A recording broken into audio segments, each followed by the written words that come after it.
Hello and welcome to round 8 of the World Chess Championships with Ding Ren with white versus Gukesh Maraju with black.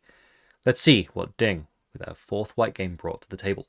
And it was 1c4, certainly not a surprise to Gukesh, because of course Ding has played this for quite a while and it's one of his main weapons with white. And we saw it in the candidate match from 2022 to 2023, which of course lasted for several months due to the pandemic and lockdown and such. And after c4, well, Gukesh, very principled, played e5. And in this moment, the reverse Sicilian defense being e4, c5. Well, this is reversed, and as a result, white, with the first move, can play knight c3.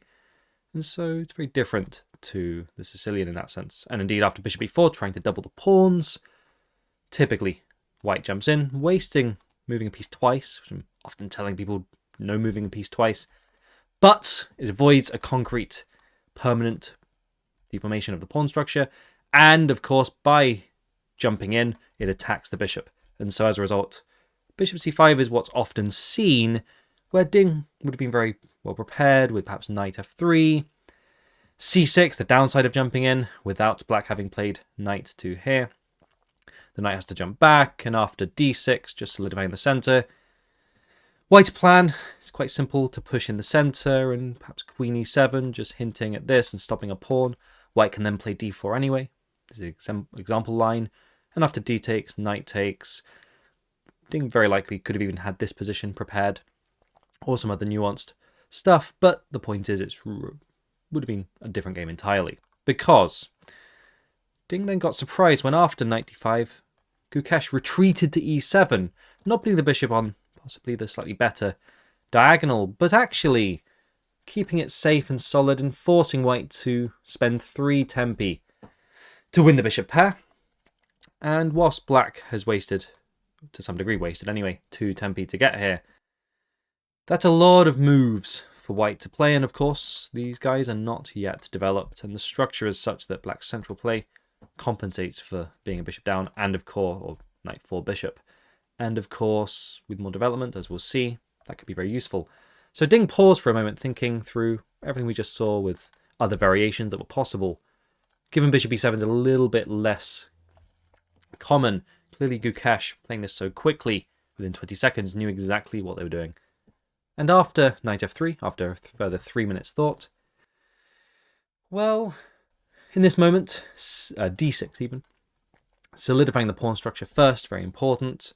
Blocking the bishop in, but if it's very likely going to be captured, and so dark square control makes a lot of sense. g3, the English fianchetto. And, well, once again, Gukesh, within 30 seconds, played c6. And after knight takes e7, the aforementioned point. White spent 3 tempi to win the bishop pair, but black's been helped to develop. They're going to castle first, should they want to. And with so many central pawns, with 8 pawns on the board each, the bishops might well be a little bit blocked. Definitely a dynamic chance for white, but right now a long way off from proving that advantage. Let's see what happened. Bishop g2, f6, and this clearly marked, based on how quickly it was played, a lot of preparation by Gukesh's team, and he later in the press conference essentially thanked his team for finding this moment, because Ding went into the tank for about 15 minutes. He went from 1 hour, 52 minutes to 1 hour 38, so almost 15 minutes with castles. Clearly a little bit taken aback by this move, and of course I'm always telling beginners, maybe avoid moving the f-pawns until after you've castled. Well, Gukesh of course has done this, but being the World Championship challenger, well, he's allowed to. And it makes a lot of sense. It's solidifying this center.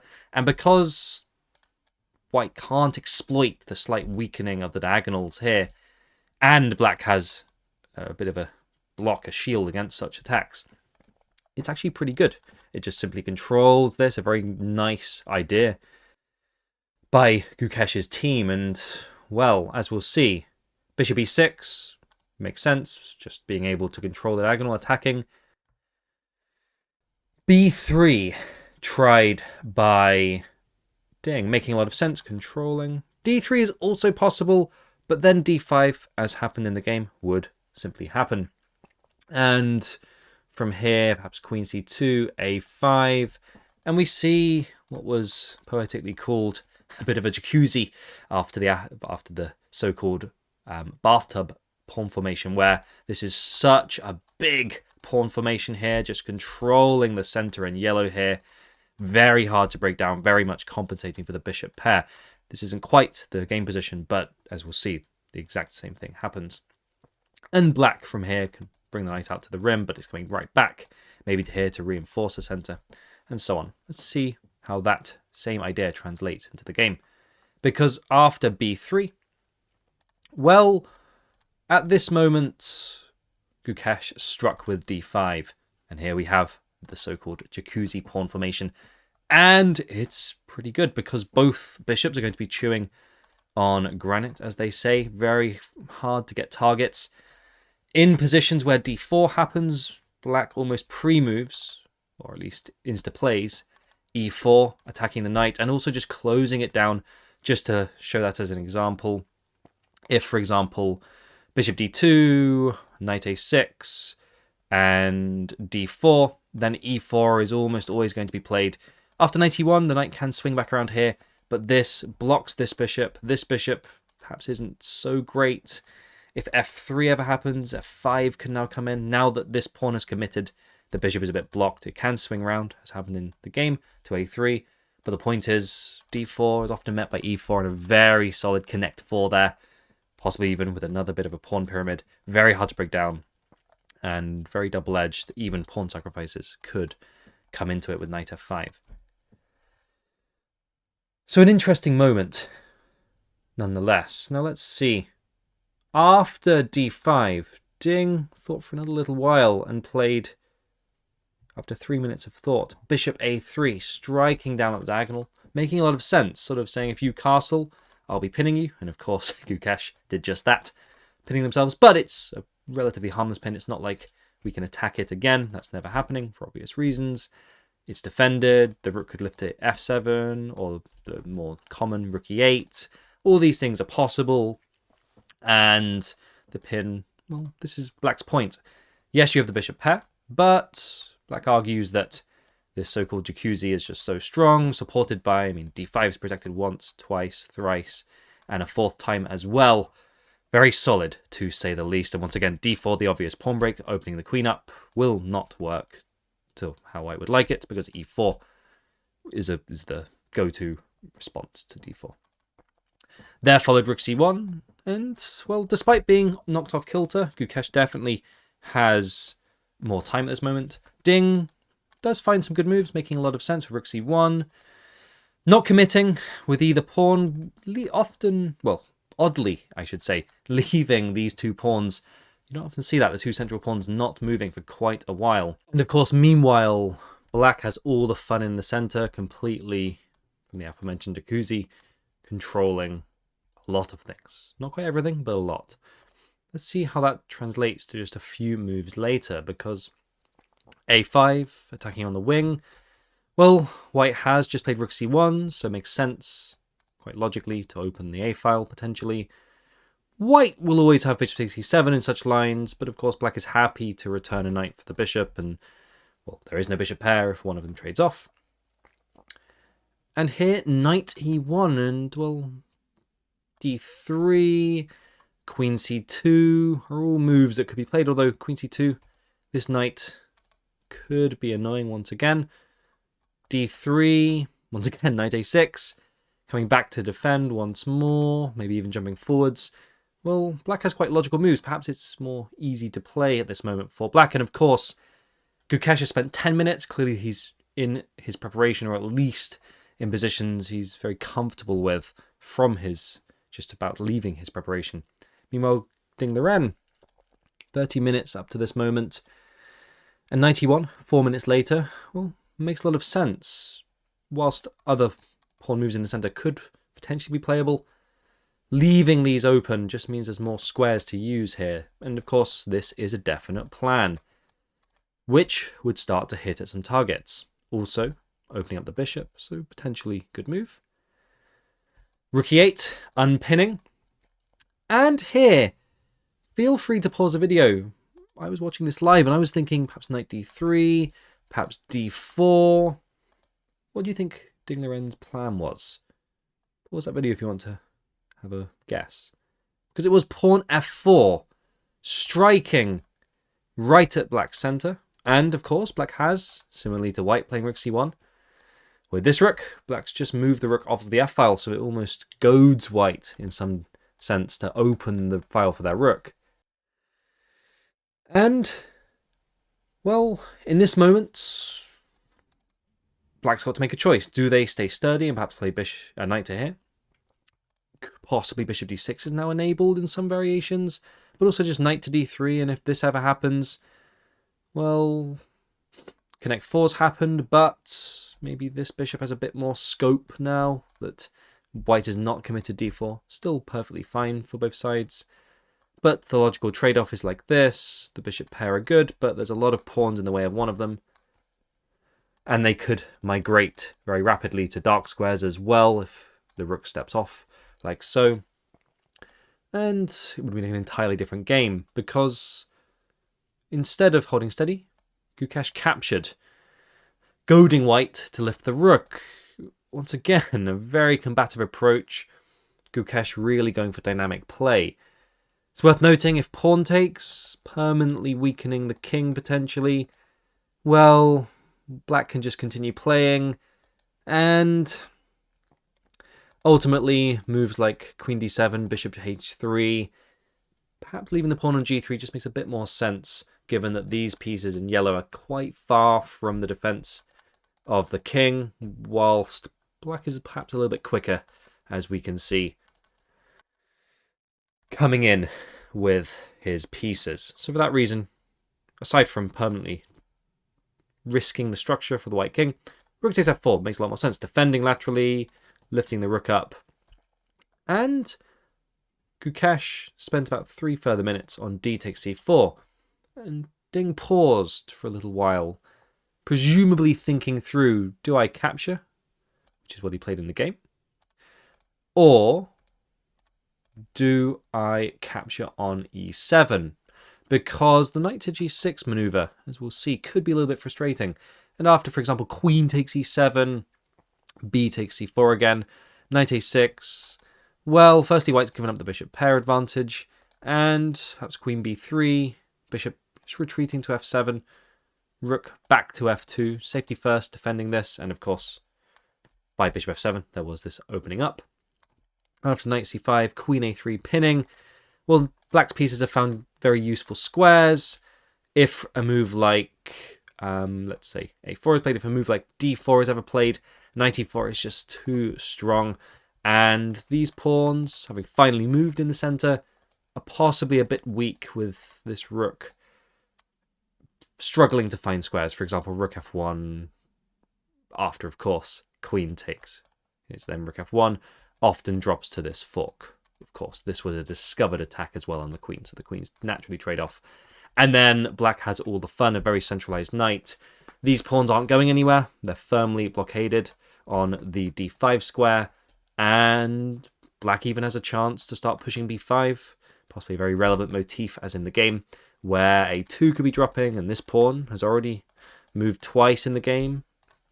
Could well be becoming a queen later on. Let's return to the game, because all the way back here, rather than capturing, Ding allowed knight to g6, rook to e4, and very likely he'd been calculating what if f5 here, rook e3, f4, and finally rook b3 or d3. Let's pick b3 to go for a target. And this rook has done this little lift maneuver back to b3. That's 4 moves in total on these 3 squares. 4 squares even, and well, it's an interesting rook lift. It's defending. Perhaps play could continue like so with queen c7, and this is under attack, defended. Maybe now d4 can happen, but then a4 striking again. Perhaps rook to e3 pinning. The knight can develop.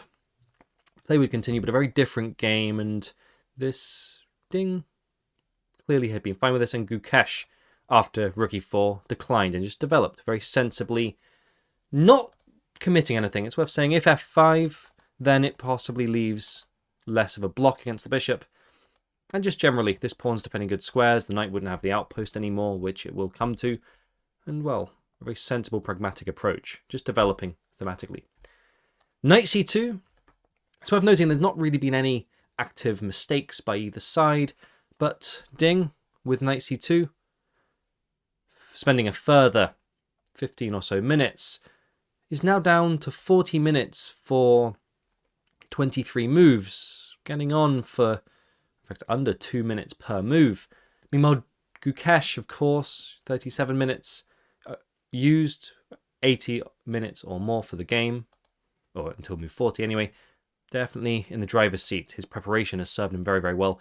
And it's achieved a position that Ding doesn't know off the top of his head, and perhaps is a little bit more easy to play for black, just with targets immediately, pressure on the files, and, well, let's see what happened. After knight c2, there followed queen c7, sensible, helping the rook develop, maybe attacking down here. Knight d4, bishop f7, it's all very logical. The knight's aiming for f5, it's setting down its maneuvers, retreating like so to here. Does make you wonder, could it have gone to d4 in the first place? Of course, earlier, not possible.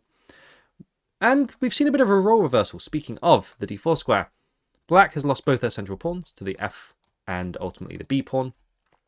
White has captured towards the center, a good motif, opening the semi-open b file. And white's the one with 3 pawns in the middle, but it's under lock and key. There's these still here. Once again, these earlier moves on the 6th rank by black, very useful, defending the center. And because there's 2 semi-open files here in green for black to use, well, that means it's not like they're moving anywhere. There's pawns blockading, and there's a lot of action in the way. With rooks, even the bishop is very relevant, the knight. This knight is going to come in and do things in the center. So, yes, there's more central pawns, but black has them well looked after, or taken care of. d3, finally moving in the center and solidifying, making an outpost of the rook on e4. If captures, bishop takes, rook e8, all sensible moves. Perhaps this would just be helping the white bishop to come to here. But with moves like knight to b4 coming in, hitting at a2, definitely compensates for any potential attack. And of course, the queen's very well placed to just defend. And without this bishop comfortably being able to attack, and this rook not being on the f1 square, it's hard to believe there'd be an attack against the king's side anytime soon. And black definitely has blockaders against this bishop. And if there's no bishop and it's just a knight and on f5 and maybe a queen somewhere, although even that's hard to imagine, it's not really going anywhere. Meanwhile, black has counterplay, as mentioned. That didn't happen. And instead, Gukesh kept the pieces on, clearly going for dynamic play, trying to keep pieces on, keep the tension, essentially. This knight move closes down the e-file, perhaps threatens this move, where the rook doesn't exactly have many squares. Now d3 has been committed. There's no more of this maneuver over here. Knight c5 could happen in some positions. Right now, it would of course be a blunder, but with the help of queen b6, knight c5 definitely could happen. Worth noting, if queen b6 in a lot of these variations, there is c5 immediately closing down any pins. But that won't last forever. Let's see what Ding decided to play, which was forcing the issue, trying to trade off. Noteworthily, 6 minutes was spent, and now Ding has 27 minutes for 20 moves. That is dangerously close to a minute a move. There is still no increment until move 40. Or after move 40, when they get their extra 30-minute guillotine time. And Gukesh thought for 8 minutes and played knight d7, keeping the tension on. Which is very interesting because it was pointed out that often if you have a bishop pair, then having a knight to help it can do what the bishop pair can't. It can jump, it can do occupy an outpost. We saw f5 being very handy. So possibly capturing again could have been a way forwards. And then once again, we've seen a very similar position where The bishop pair is useful, but with lots of anti-bishop structures and black having the bishop that matters, the one covering their king, the pawns do the rest. And meanwhile, this one's blunted here. This knight will be coming to b4 and various squares in the future. It may well be on the rim, but it's not so dim.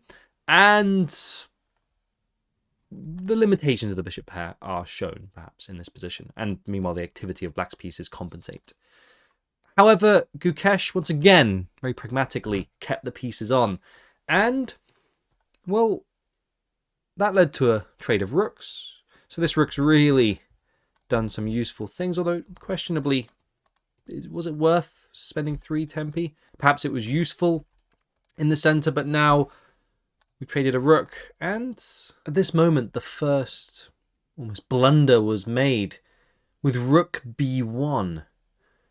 And it's worth noting, if perhaps the better move bishop b2, just retreating, placing pressure here, maybe stopping the queen or the rook from recapturing, possibly goading the check, but of course bishop d4 and c5, and if ever c5, so much for the anti-bishop structure, and these two squares are now a bit weak. This possibly was the better move, and, well, would have been a very different game because rook b1 was played by Ding, seemingly putting pressure on this, but missing that sometimes the best defense is a good offense. b5, striking here. Now, of course, the pressure was on b7, but now because of the tactical trick, captures queen to a check suddenly means that in this moment, the check wins back the pawn with a lot of interest because black is now actively better. They've reduced their queenside vulnerabilities. There is nothing to attack now. On the other hand, the bishop could have some scope, but in exchange for reducing the targets of the bishop, white may have more space, but black will have, and did indeed happen, 2 pawns on the queenside versus 1. This bishop, very good bishop, attacking a2, and suddenly black's the one pushing their pawns. We're now closer and closer to an endgame. White's pawns from the earlier play of f4, 2 different pawn islands, possibly vulnerable, and especially vulnerable on the dark squares.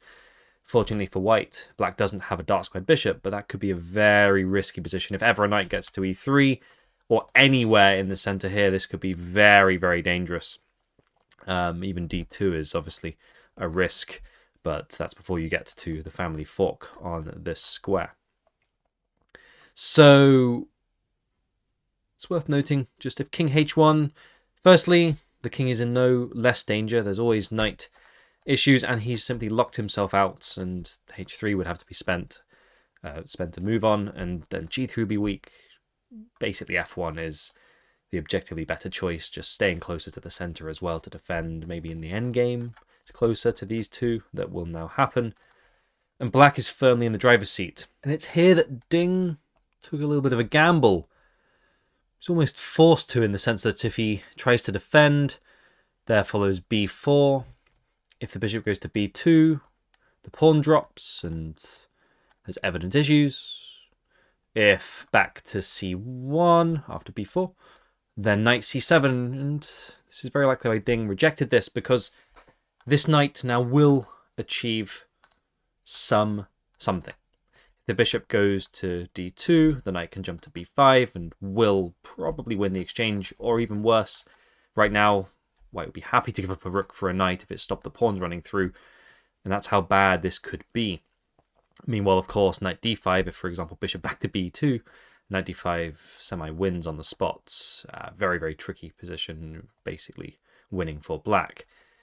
So, at this moment here, instead of queen c2, which basically doesn't work too much for either of those, Ding perhaps objectively could have found bishop h3 with some counterplay, forcing the knight to move. Maybe that needs to be babysat by this knight now, which stops the aforementioned issues. But Ding tried bishop b2, perhaps having foreseen that after bishop takes a2, bishop d4 attacking the queen. And now, firstly, to lay the foundations for this next question, if black moves their queen anywhere, let's say to c7, of course this drops off the board and one pawn is much less of a threat than two. And likewise b8, rook a1 skewers the bishop to the pawn and also wins the pawn. They could continue, it's roughly level now, but having lost the pawn, white is in no danger. However, that leads us to the question of which knight would you choose to self-pin? The d7 knight or the a6 knight? Feel free to pause the video to have a look at which one you would choose. Because Gukesh chose knight a6 to c5, which is the very human move. It's on the rim, it makes sense to bring it in, it also makes sense to leave two knights in the center. But actually, this was a moment where Gukesh had been, if he found the right move, which is knight d7 to c5, Gukesh perhaps would have been almost winning. But the reasons why are very, very interesting. And it's because after, in this position, if rook c1, attacking the knight, of course, bishop f7. Now, if queen c2, rook c8, the absence of the knight on d7 is critical. For one thing, it means this knight on a6 is still here. For another thing, after knight d2, queen e6, now the rook is defended. Very, very important in a lot of lines. There's no knight on d7. And most importantly, rather than defending c5, if, for example, knight to e4, knight b4, the knight pair are very, very effective here, going on the offense. Of course, if knight takes c5 counterattacking, the check simply wins the day. Now the queen drops, and that is all she wrote. And if white tries to keep on the c-file, then simply knight a2. The check always secures any danger of knight attacking the queen. And once the rook drops, the pressure is reduced, and the two pawns speak for themselves. Winning for black. And that is why, if we just imagine this position, but with a knight on d7, firstly, there would be no knight b4. Secondly, with a knight on d7, the c8 rook is undefended. And that is why, very peculiarly, very computer-esque position, the knight on d7 actually is in the way, whereas the knight on a6 allows the counterplay and allows the defense of the c8 square. If we retract to this moment, knight d7 to c5 could have kept a huge plus, almost winning plus for black, Gukesh. But after knight ac5, well, computers seem to brand this a mistake. Yes, as we just saw, the knight on d7 is in the way, and this knight needed to come to b4 for a counterattack on the queen. But that is so very, very hard to see in advance. But now, rook c1, the same idea. Bishop b3 was played, of course. After captures, the knight can capture. And after this, we don't even need to recapture, which would probably be winning for black because the rook simply drops, and now black wins. Instead, after bishop b3, queen to e1. And suddenly, from being borderline winning with this knight to c5, allowing the knight b4 trick and allowing nice cohesion amongst his pieces, Gukesh perhaps has lost most of his winning advantage, which is incredibly odd because it looks like with these two pawns, there's a lot of play here. But actually, queen e1 is a very sneaky move. For one thing, it threatens queen f2 with relatively obvious exploitation of the pin. For another thing, it's trying to trick with knight to d3, which looks like it works. Of course, it can't be captured. The queen will drop on e1, and the queen would move, and these two pawns, with the help of a queen versus rook, definitely is winning. And of course, it's a fork. However, queen c3, and suddenly everything is attacked. It's sort of fighting fire with fire. I jump in and capture an unsafe move, but because of white's pin, coupled with undefended pieces, right back at you, says Ding. Well, suddenly now everything is dropping for black, and white is winning. So it's very likely this is a little detail that's missed. It looks like knight d3 works, but queen c3, a fantastic tactical spot where everything, three different things would be under attack. So bishop e6, and suddenly after queen f2, played very quickly by Ding. The time issue was getting dire for Ding, but all of a sudden, 11 moves for 13 minutes. Gukesh, having burnt a lot of his time advantage, 12 minutes more than Ding, suddenly is in a tight spot. What do we do? It's very, very hard to find. And after rook c8, bishop e3 was played with the aim of essentially, once again, the issue of the knight on d7, not defending c8. d4 is now a threat. And from a semi-winning position, it's now almost winning for Ding. After rook c7, knight to d4, Ding could have found the so-called best move with knight e1, but it is incredibly difficult. This is such a computer-esque position with essentially the idea of opening up the bishop pair, throwing in d4, perhaps knight back to d3. Very, very tricky. d4 is the natural move to play for sure. Attacking this, hoping to perhaps bounce in, if he can, to this square. And just generally, it's moving with tempo, threatening the bishop, stopping it from defending this, coming to here, and even coming to here, as we see in the game.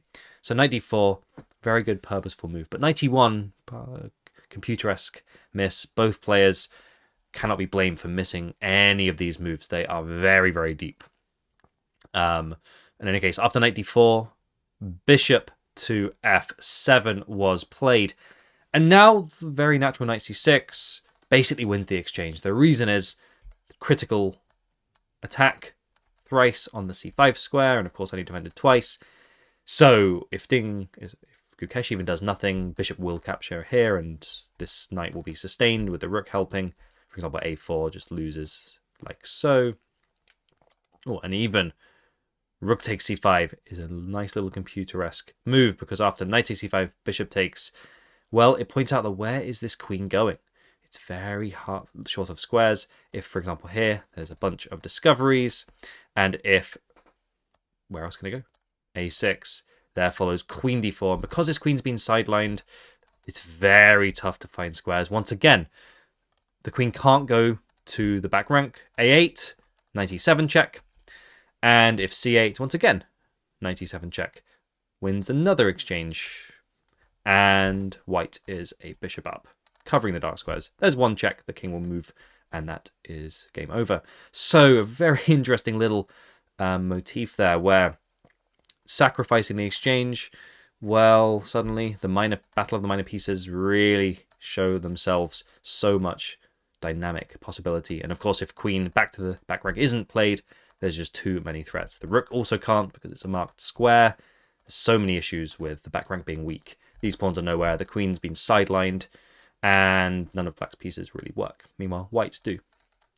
For that reason, after knight c6, Gukesh played pretty much any move of sacrificing the exchange. And he said in the interview that, post-game interview that is, that he didn't think he was too much worse here. These two pawns are very, very dangerous. And after bishop takes c5, of course, if captures, this would just enable the rook to come up.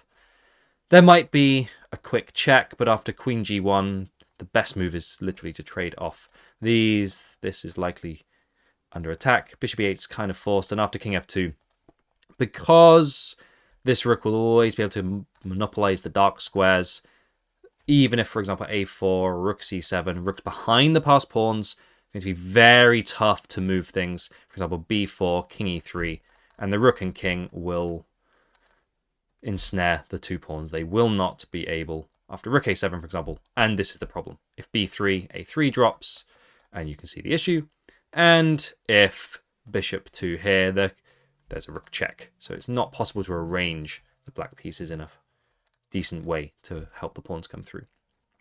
For that reason, trading off, never a good idea unless it definitely works. That's where calculation would have come in, and both players would have been pretty sure that would not have worked for black. So after h6, a very sensible waiting move, giving the king some space, well, suddenly the tables had turned. Gukesh had 9 minutes left versus Ding's 12 minutes, and just about 5 moves prior, well, it's completely reversed. Gukesh is now the one under some time pressure, and that makes sense. His position was incredibly complex. And, well, let's see. Could he hack the heat? King e1, and of course the roles are reversed. Complete dynamic shift in the position where suddenly it's Ding perhaps who is playing for the win. So in the lead up to move 40, very logical moves, pushing some pawns, but white is now firmly the one leading. Queen d4, and this started after knight e5, mobilizing here. Not being afraid of any of these, there's always a getaway check, and of course this is pinned. So this bishop cannot move. Black is pinning in this case. And perhaps king d2, which is what was played. Best move, just developing, stopping this. And, well, had the king come back to g1, yes, it's on a dark square, but there's definite chances that certain checkmates could happen. But on d2, these two pawns just defending the light squares, they're very much bollards in the way of the black bishop. Whilst with no dark square bishop for black, of course, this king's pretty safe. Obviously with the queen helping as well, very safe. So definitely the right call, getting the king closer to the pawns, much safer. A good all-round idea to keep in mind. And queen g2.